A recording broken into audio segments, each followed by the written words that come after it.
Good morning, everyone. By the way, my name is Alnor Marson from Research Science 2. Today, I will be discussing the cyber citizenships and proper etiquette. First, let me know what is cyber citizenship. Cyber citizenships refers to responsibles of ethical behaviors and individuals in online worlds. It involves understanding and complying with the laws, rules, and principles that governs online behaviors and interactions. It encompasses the ethical and legal aspects of online behaviors, emphasizing the rights and responsibilities of individuals in the digital world. Cyber citizenships is a very crucial for us in our generation. Someone or sa atua karon is daghan na jud nagagamit, or the social media are very famous in our generation for now. Kasagaran sa mga, dili kasagaran but always nagigamit ta gyud ang mga social media. So we should know the dapat ato apod siyang kanang naipahalaga. We should be cautious about what we going to post online. Then it is cyber citizenships. It is a guidance on how we verifying information before we sharing it. Here are the ways on how to be a good cyber citizenship. The first is being cautious about what you post online. So, being cautious of what we're going to post online. So in when we're going to post certain that certain video or that certain links in online, we should to ato asang huna-unaon, that is that certain kana videos or photos that atong unaunan nga dili ba na siya kanang bad or maka-hurts ato ang kanang sa ato ang other sa atong other nga kanang atoong ma-post or in a public. So mag-post man gyud tayo in public, so sometimes private, but sa someone sa ato sometimes ato kay naka-public gyud to have a lot of views or likes. So we should cautious about what we're going post online. So ato yung issue nga wala bay masakitan, wala pay malain ana nga post. Second is addressing conflicts directly rather than through online post. So addressing conflicts, so we should to kanang ato ang gi-post kay wala bay kanang yes ato kung giuno wala bay masakitan, so walay ma cautious.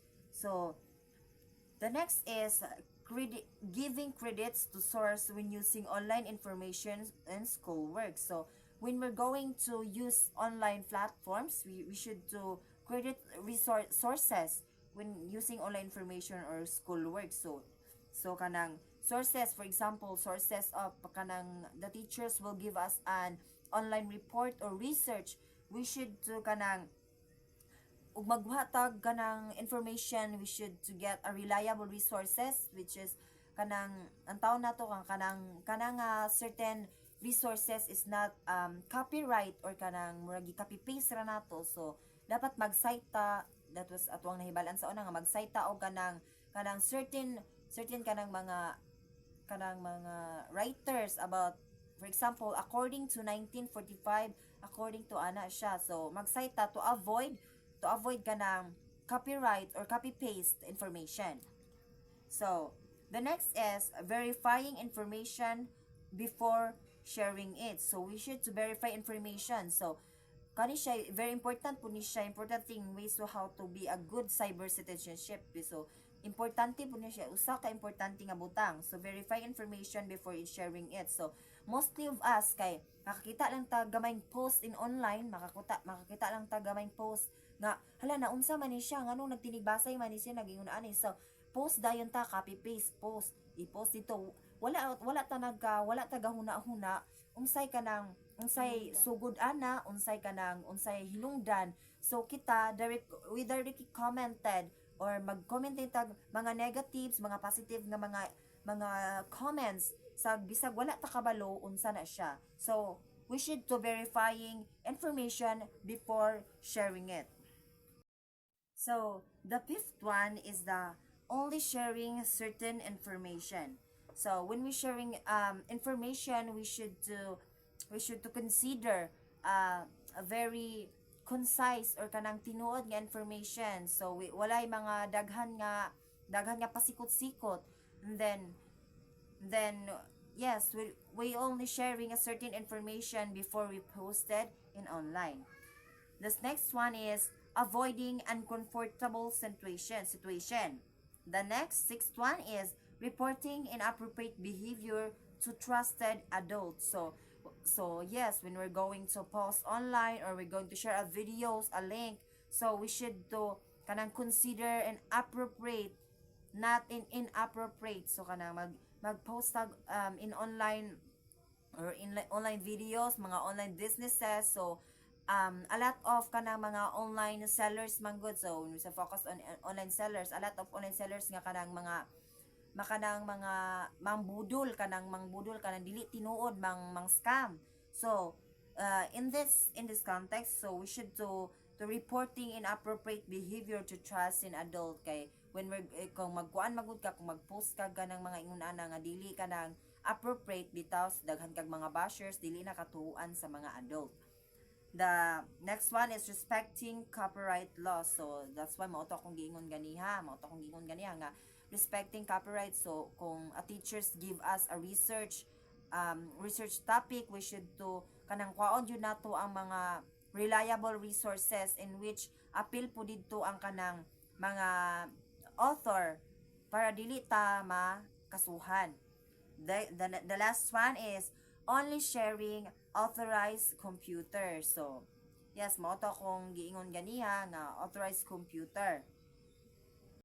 So our next topic is all about proper netiquette. So what is proper netiquette? So proper netiquette or internet etiquettes refers to the set of rules and guidelines for behaving appropriate online. It's about being respective, considerate, and responsible in online platforms. Good etiquette ensures of positive and productive online. So when we say proper etiquette, it is talk about the behaviors, the online behaviors, and being respectful to consider the responsible in online world. So there is here's a breakdown or key aspects to follow this simple rule to ensure that you make a wise and when sending message online. So first is make sure you have the correct address with proper spelling, correct link, and you're sending information to the right person when doing it online. So we should to make sure yun nato. So when we kanang mag-message bata sa uban nga tao, when we are communicating to other people, kanang we make sure nga atong yung i-make sure nga kanang atuang kanang message is appropriate with a proper spelling, proper kanang correct address. So when for example of this kanang mga online selling, so atong TikTok account, so for example TikTok account, so when we're going to buy or to add to cart that certain kanang butang or kanang atong gi-order, so mag-base yun na sa atong location. So asa ka nagpuyo, say contact number nimo didto, if kung mamali na siya o kanang butang nimo didto, if example me nakapuyo ko sa Sambulawan, so akong ibutang didto kay naa sa Manila, so didto akong order matingala ko nga wala naabot sa Sambulawan kay nasa Manila, so incorrect address. So that's why mo na atong i-avoid. So we should to make sure we have our correct address, so to properly kanang properly send the information to the other communicators or sa imong na communicate. The second is check information before sending or posting any message and avoid false statement and informations of web or wording junks, mail, or chain letters or family or friends. So when you're going to send kanang certain informations or message, we should to so check the information if kanang kana nga certain information if sakto ba na siya wala ba na siya na kanang na mali or na kanang wala ba ka dili pa ka makapasakit ana nga imong makuan or we're going to send a message to your friends. So you should to think and think first before sending that information to your friend. So kanang or yes, to your friend. So istorya ba mo about sa iyang business, and you should to be a correct spelling, na kay correct spelling, dili ka kanang ang imuhang mga topic wala kanang nagkabali-bali. So the third one is reread that you wrote to make sure it is what you want, say that the other person would interpret in the same way. So the fourth one is keep comfort keep your comments clean, and don't comfort other online or say anything that could be hurtful to them. So mo to kung gingon ganiha. So when we send a message or a video, when we're going to posting a video in online or in a Facebook and a YouTube, so we should to consider or kanang avoid those kanang makasakit nga mga imong gipang send sa online. So mo jud na imong unang hunahunahon nga walay masakitan, wala kay makanang makuha nga kanang mga bad comments kanang sa gawas sa imong online.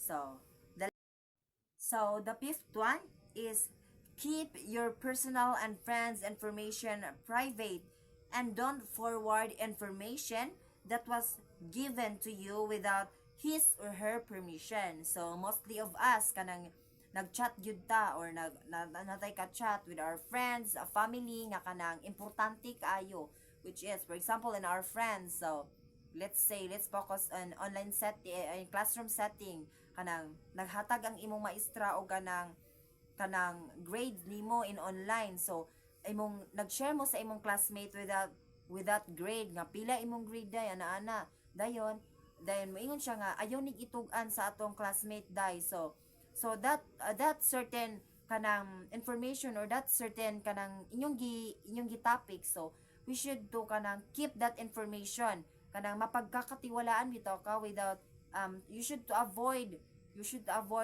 kanang sharing that message to your other friends or within your family relatives. So imo gyud na siyang i-keep nga information kay private message man na siya.